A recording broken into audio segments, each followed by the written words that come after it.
Welcome to Français facile, Easy French. Activez la fonction de traduction pour une meilleure compréhension de l'histoire. Albert Einstein naît le 14 mars 1879 dans la ville tranquille d'Ulm, en Allemagne. La famille Einstein n'est pas particulièrement aisée, mais elle baigne dans une atmosphère de culture et de curiosité intellectuelle. Dès son plus jeune âge, Albert se distingue par un esprit atypique et une façon de penser qui ne laisse personne indifférent. L'enfant paraît réservé, même solitaire, mais ses yeux, pleins de malice et d'intelligence, trahissent une vivacité intérieure peu commune. L'enfance d'Albert est marquée par de fréquents déménagements, car son père, Hermann, un ingénieur passionné d'électricité, se lance dans divers projets industriels. En 1880, les Einstein déménagent à Munich, où Hermann et son frère Jacob fondent une petite entreprise d'électrotechnique.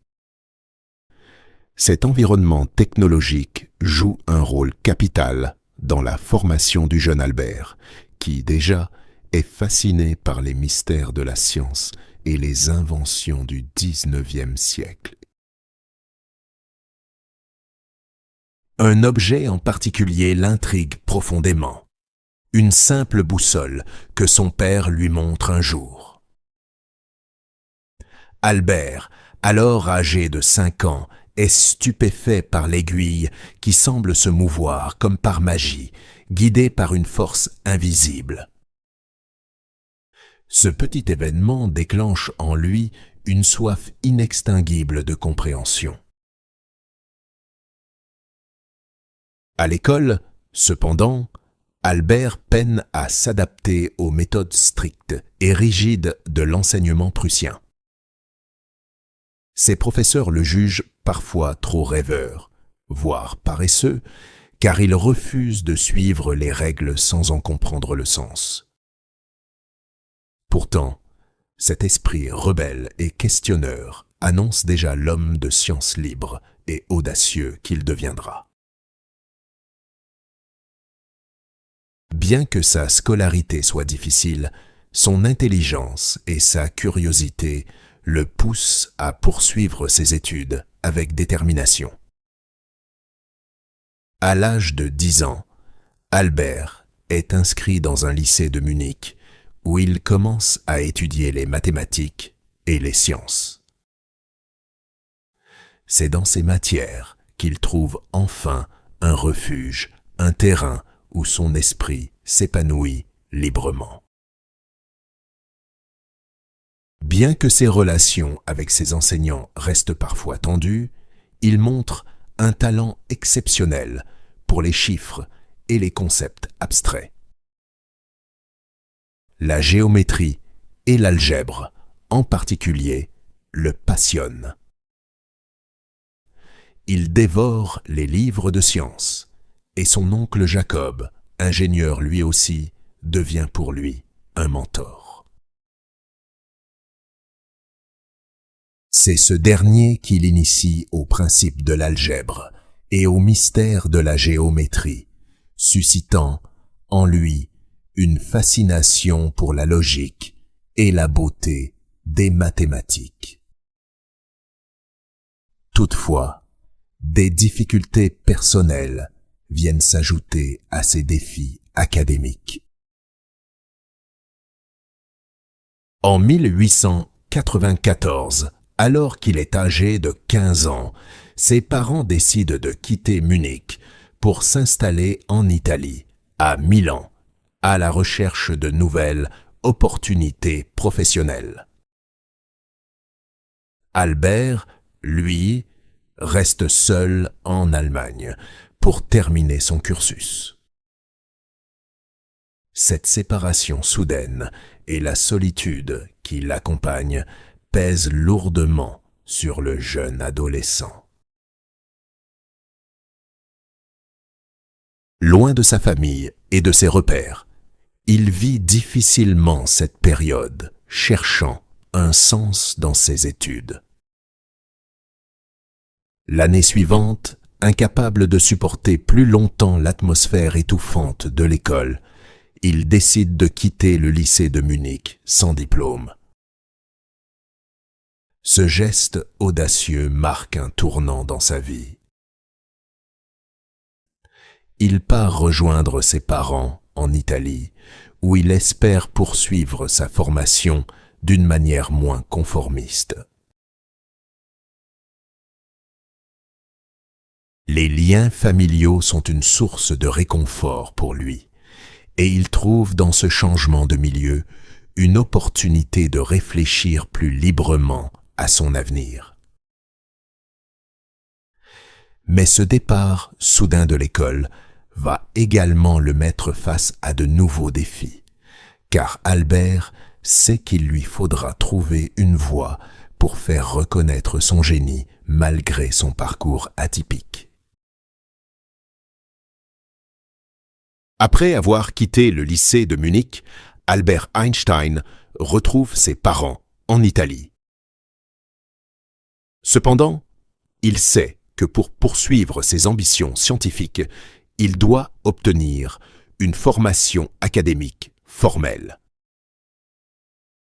En 1895, il tente d'entrer à l'École polytechnique fédérale de Zurich, l'une des institutions les plus prestigieuses en Europe. Malgré son échec initial à l'examen d'entrée, où il échoue principalement en langue et en histoire, ses compétences en mathématiques et en sciences impressionnent les examinateurs. Sur leur recommandation, il s'inscrit à l'école cantonale d'Aarau pour parfaire son éducation secondaire. À Aarau, Albert trouve enfin un environnement éducatif qui correspond à sa manière de penser. Les méthodes d'enseignement y sont plus progressistes, encourageant la réflexion critique et l'indépendance intellectuelle. Son professeur de mathématiques, Hermann Minkowski, deviendra plus tard un collaborateur important dans le domaine de la relativité. À l'école d'Aarau, Albert vit chez le directeur, Jost Winteler, et sa famille, qui le soutiennent et l'inspirent. Cette période est marquée par une liberté intellectuelle nouvelle et une immersion profonde dans l'étude des mathématiques et de la physique. En 1896, après avoir obtenu son diplôme, Albert est admis à l'EPFZ.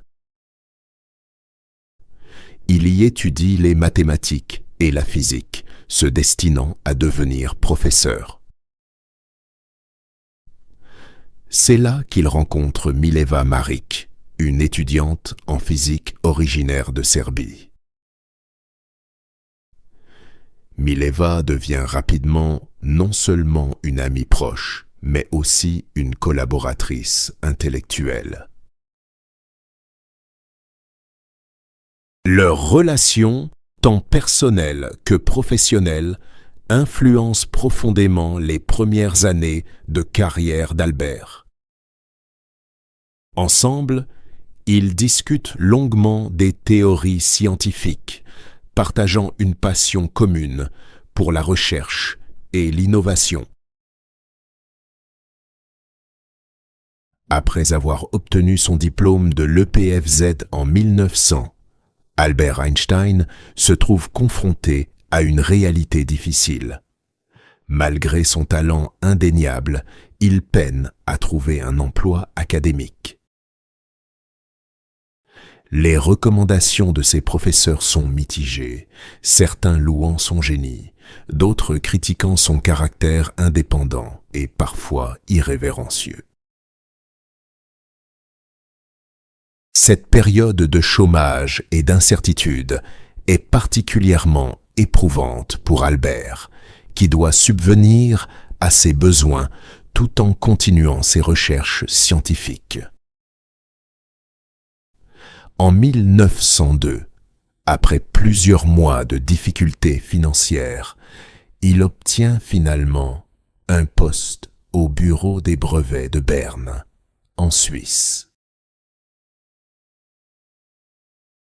Ce travail, bien que loin de ses aspirations académiques, lui offre une stabilité financière et lui laisse du temps libre pour poursuivre ses études théoriques. Le soir et le week-end, il se consacre à ses propres recherches, développant des idées qui révolutionneront bientôt le monde de la physique. C'est également à cette époque qu'Albert et Mileva se marient. Leur union est marquée par un partenariat intellectuel fort, bien que la relation connaîtra des hauts et des bas. Ils auront 2 fils, Hans Albert et Édouard, mais leur premier enfant, une fille nommée Liserl, née hors mariage, est donnée à l'adoption et disparaît de leur vie, un événement entouré de mystère et de douleur. Le travail d'Albert au bureau des brevets, loin d'être une entrave, stimule sa créativité. Analyser des inventions lui permet d'aiguiser son esprit critique et sa capacité à penser en dehors des sentiers battus. En 1905, connu comme son année miraculeuse, Annus Mirabilis, il publie 4 articles dans la revue Annalen der Physik, chacun révolutionnaire dans son domaine. Parmi eux, l'article sur l'effet photoélectrique lui vaudra plus tard le prix Nobel, et celui sur la relativité restreinte posera les bases de sa renommée mondiale. Chacun de ces travaux pose les bases de concepts qui vont profondément transformer notre compréhension de l'univers. Le premier article traite de l'effet photoélectrique, où Einstein propose que la lumière peut être considérée non seulement comme une onde, mais aussi comme un flux de particules appelé quanta ou photons.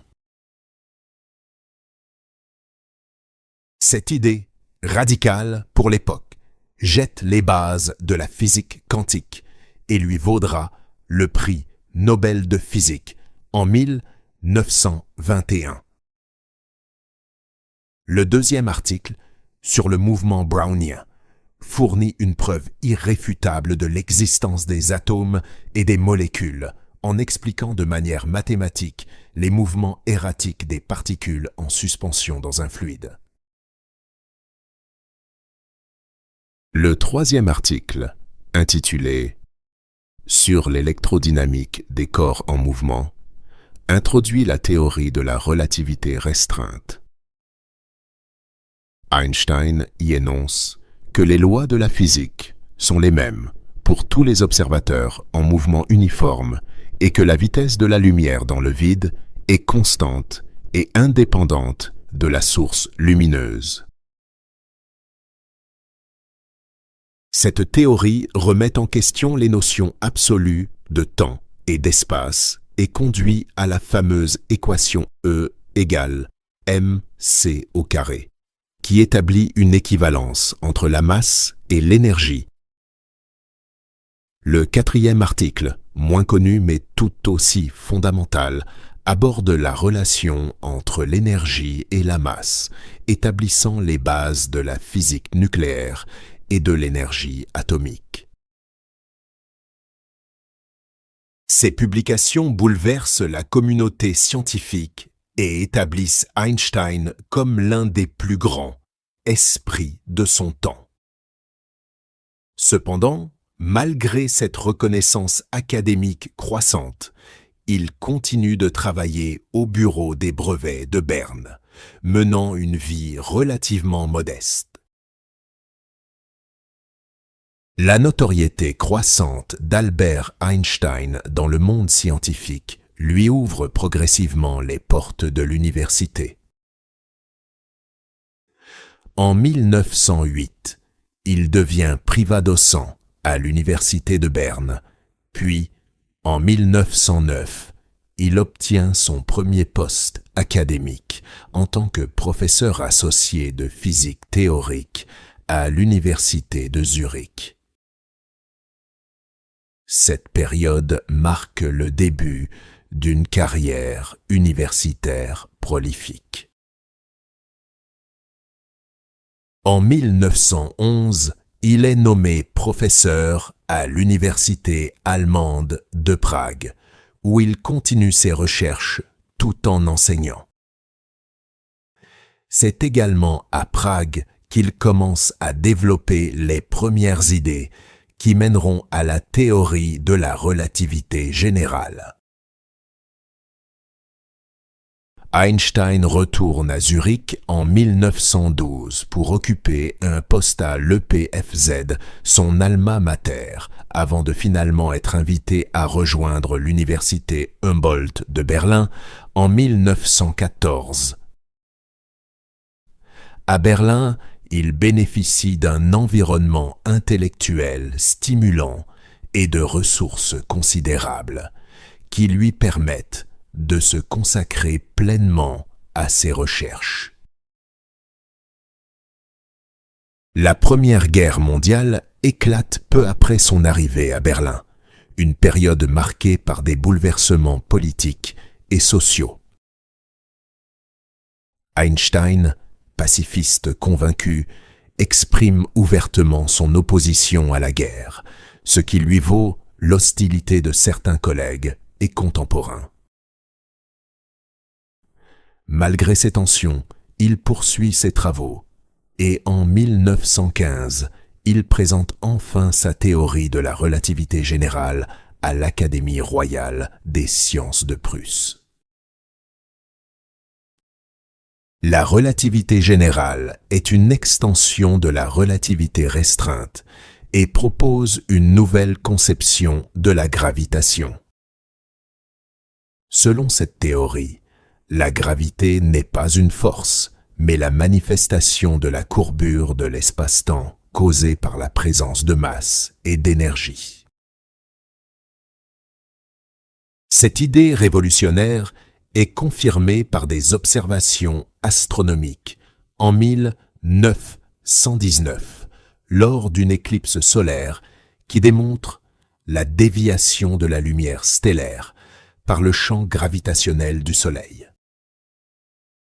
Cette validation expérimentale fait d'Einstein une célébrité mondiale. Sa théorie modifie radicalement notre compréhension de l'univers et influence profondément la physique moderne.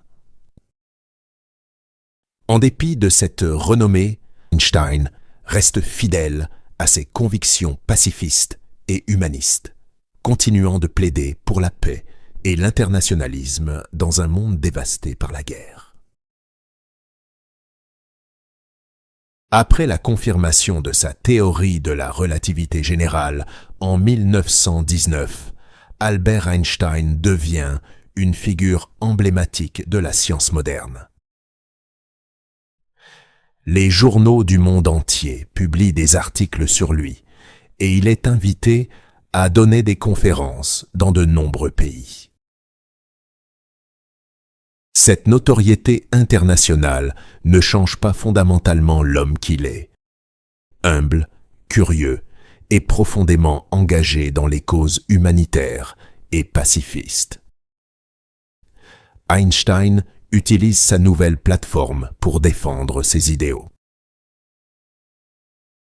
Profondément marqué par les horreurs de la Première Guerre mondiale, il s'engage fermement en faveur du pacifisme.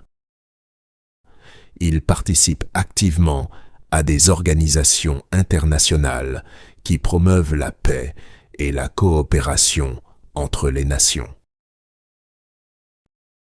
En 1922, il est nommé à la Commission de coopération intellectuelle de la Société des Nations, où il travaille avec d'autres intellectuels pour promouvoir l'échange des idées et la compréhension mutuelle entre les peuples. Cependant, ses positions pacifistes et ses origines juives lui attirent aussi des ennemis. Dans l'Allemagne de l'entre-deux-guerres, en proie à la montée du nationalisme et de l'antisémitisme, Einstein est souvent attaqué par les nationalistes et les antisémites.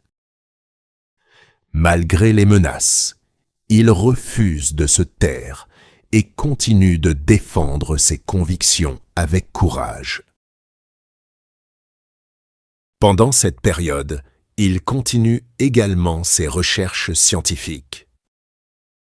En plus de la relativité générale, il s'intéresse à la physique quantique, bien que ses vues sur le sujet diffèrent souvent de celles de ses collègues. Einstein reste sceptique face à l'interprétation de Copenhague de la mécanique quantique, défendue par Niels Bohr et Werner Heisenberg, qui introduit des éléments de hasard et de probabilité dans la description des phénomènes atomiques. Einstein, célèbre pour sa phrase « Dieu ne joue pas au dé », exprime son désaccord avec l'idée que l'univers puisse être fondamentalement indéterminé. En 1933, avec l'arrivée au pouvoir d'Adolf Hitler, la situation en Allemagne devient intenable pour Einstein. En tant que juif et opposant politique, il est en grand danger. Il décide alors de quitter définitivement l'Allemagne et accepte un poste à l'Institute for Advanced Study à Princeton, aux États-Unis. Ce départ marque le début d'une nouvelle phase dans sa vie, à la fois personnelle et professionnelle. La vie privée d'Albert Einstein est aussi complexe et fascinante que ses contributions scientifiques. Derrière le génie se cache un homme aux relations familiales et personnelles tumultueuses, souvent marquées par des hauts et des bas. En 1903, Albert épouse Mileva Maric, sa camarade de classe à l'EPFZ. Leur relation débute sous le signe de la complicité intellectuelle, mais elle est aussi empreinte de défis personnels. Avant leur mariage, en 1902, Mileva donne naissance à une fille nommée Liserl. On sait peu de choses sur le sort de Liserl, mais il est probable qu'elle ait été adoptée ou soit décédée en bas âge, un événement qui laisse une empreinte indélébile sur le couple. Le mariage d'Albert et Mileva est marqué par des moments de tendresse, mais aussi par des tensions croissantes. Mileva, dotée d'un esprit scientifique brillant, met de côté ses propres ambitions pour soutenir son mari, mais elle se sent souvent négligée et non reconnue. Leurs deux fils, Hans Albert, né en 1904, et Édouard, né en 1910, apportent de la joie à leur vie, mais la relation entre Albert et Mileva se détériore progressivement. En 1914, alors qu'ils vivent à Berlin, la pression professionnelle et les différences personnelles conduisent à leur séparation. Mileva retourne à Zurich avec leur fils et le couple divorce officiellement en 1919. Peu après son divorce, Einstein épouse sa cousine Elsa Löwenthal. Leur relation, plus stable, est également plus traditionnelle. Elsa, en tant que femme dévouée, soutient Albert dans sa carrière et gère les aspects pratiques de leur vie quotidienne. Ils n'ont pas d'enfants ensemble, mais Elsa a 2 filles issues de son premier mariage, Ilse et Margot, qu'Albert traite comme les siennes. Leur maison devient un lieu de rencontre pour des intellectuels, des artistes et des scientifiques, créant un environnement stimulant et convivial. La vie familiale d'Einstein connaît aussi des moments de tristesse. Son fils Édouard, surnommé Tête, montre très tôt des signes de troubles mentaux. Diagnostiqué avec la schizophrénie, Édouard passe une grande partie de sa vie dans des institutions psychiatriques en Suisse. Cette situation est une source de douleur pour Einstein, qui tente de soutenir son fils, malgré la distance et les défis de la maladie. En dehors de sa famille, Einstein entretient des relations amicales et professionnelles profondes. Il correspond avec des figures intellectuelles de son temps, comme Sigmund Freud, avec qui il partage des discussions sur la nature de la guerre et de la paix. Son amitié avec la physicienne et chimiste Marie Curie est également notable. Ils se respectent mutuellement et partagent des vues sur l'importance de la science pour l'humanité. Après son déménagement aux États-Unis en 1933, Albert Einstein continue de marquer la science par ses contributions et son influence. À l'Institute for Advanced Study à Princeton, il bénéficie d'une liberté académique exceptionnelle, lui permettant de se consacrer pleinement à ses recherches théoriques. Il trouve dans cet environnement un lieu propice à la réflexion profonde et à la créativité scientifique. Malgré ses désaccords avec certains aspects de la mécanique quantique, il continue à jouer un rôle crucial dans son développement. Ses échanges célèbres avec Niels Bohr, lors des conférences Solvay, sont un témoignage de son engagement à comprendre les fondements de la physique. Einstein maintient son scepticisme envers l'interprétation de Copenhague, préférant croire en un univers déterministe où chaque phénomène a une cause précise. Durant les années 1930 et 1940, Einstein se consacre à la recherche d'une théorie unifiée des champs, une tentative ambitieuse de combiner la relativité générale et la mécanique quantique. Il explore diverses approches mathématiques pour parvenir à une théorie cohérente qui pourrait expliquer toutes les forces fondamentales de la nature sous un cadre unique. Bien que cette quête reste inachevée de son vivant, elle pose les bases pour les futures théories de la physique moderne, y compris la théorie des cordes. Einstein contribue également au développement des lasers avec son travail théorique sur l'émission stimulée qui jette les bases de cette technologie révolutionnaire. Ses travaux influencent de nombreux domaines, y compris la cosmologie, où ses équations de la relativité générale permettent de comprendre la structure et l'évolution de l'univers.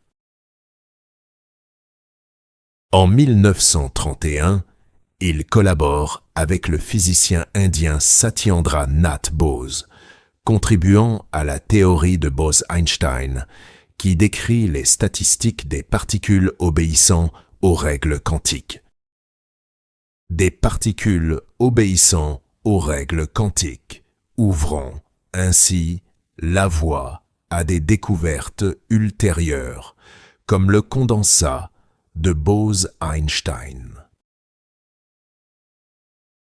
Pendant la Seconde Guerre mondiale, bien qu'il ne soit pas directement impliqué dans le projet Manhattan, Einstein joue un rôle crucial en alertant les autorités américaines du potentiel destructeur de l'arme nucléaire. Après la guerre, horrifié par les destructions causées par les bombes atomiques sur Hiroshima et Nagasaki, il devient un fervent défenseur du contrôle international de l'énergie nucléaire et milite pour le désarmement. En 1946, il aide à fonder le comité d'urgence des scientifiques atomistes, exhortant les gouvernements à trouver des solutions pacifiques et à éviter la prolifération des armes nucléaires. Einstein n'est pas seulement un scientifique exceptionnel, mais aussi un mentor et un influenceur pour de nombreux jeunes physiciens. Il entretient des correspondances prolifiques avec des scientifiques du monde entier, partageant ses idées et encourageant l'innovation. Ses écrits et ses conférences continuent d'inspirer les chercheurs, et ses théories restent des piliers de la physique contemporaine. La vie privée d'Albert Einstein aux États-Unis est marquée par une relative stabilité et un cercle social diversifié. Il habite une maison simple à Princeton avec sa seconde épouse, Elsa Löwenthal, jusqu'à la mort de cette dernière en 1936. Elsa, sa cousine germaine, est une femme chaleureuse et dévouée qui joue un rôle crucial dans la gestion de sa vie quotidienne, lui permettant de se concentrer sur ses recherches. Leur relation, bien que non exempte de difficultés, est fondée sur un respect et une affection mutuelle. Après la mort d'Elsa, Einstein vit une vie de célibataire. Son quotidien est marqué par la visite fréquente de ses amis et collègues, avec qui il aime discuter de science, de politique et de philosophie. Il développe une amitié profonde avec des figures telles que le physicien Léo Szilard et le philosophe Bertrand Russell. Einstein maintient également une relation complexe avec ses enfants. Son fils aîné, Hans Albert, est ingénieur en hydraulique et émigre aux États-Unis, où il devient professeur à l'Université de Californie à Berkeley.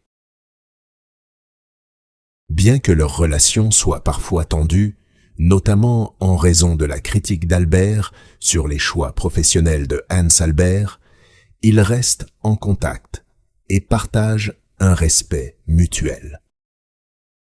Édouard, son second fils, souffre de schizophrénie et passe la plupart de sa vie dans une institution en Suisse. Il aime jouer du violon, une passion qu'il conserve tout au long de sa vie, et trouve du réconfort dans la musique. Ses promenades quotidiennes et ses moments de méditation sont des sources de sérénité dans une vie autrement trépidante.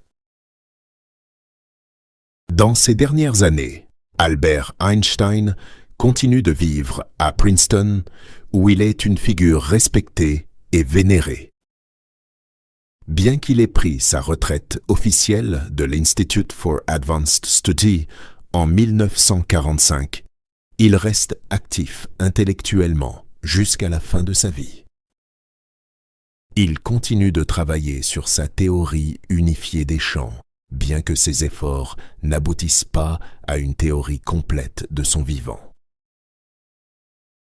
Einstein vit ses dernières années de manière relativement simple, entouré de ses amis et collègues.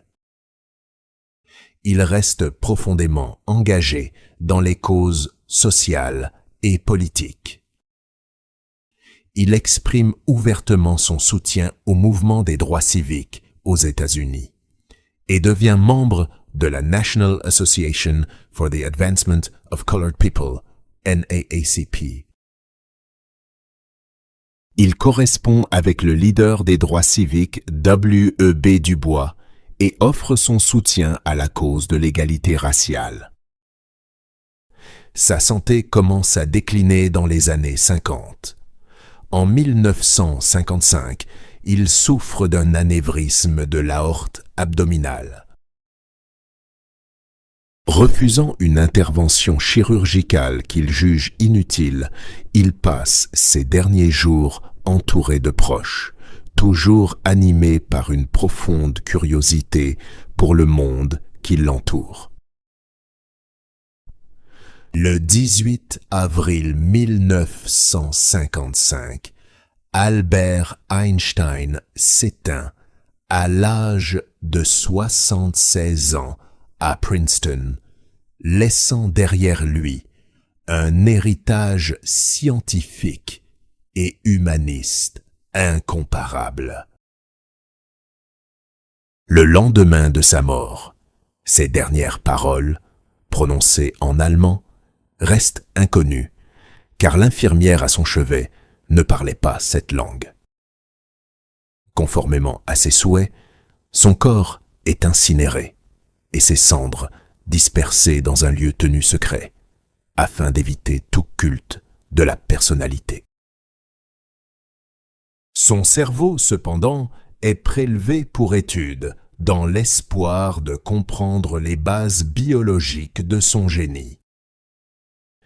Bien que cette démarche soit controversée, elle témoigne de la fascination durable qu'Einstein exerce sur la communauté scientifique et le grand public. L'héritage d'Albert Einstein est immense. Ses contributions à la physique ont non seulement révolutionné notre compréhension de l'univers, mais ont également ouvert des voies nouvelles pour les générations futures de scientifiques. Au-delà de ses découvertes scientifiques, Einstein est aussi célébré pour son humanisme et son engagement en faveur de la paix et de la justice. Il demeure une source d'inspiration pour ceux qui cherchent à comprendre les mystères de l'univers tout en aspirant à un monde meilleur et plus équitable.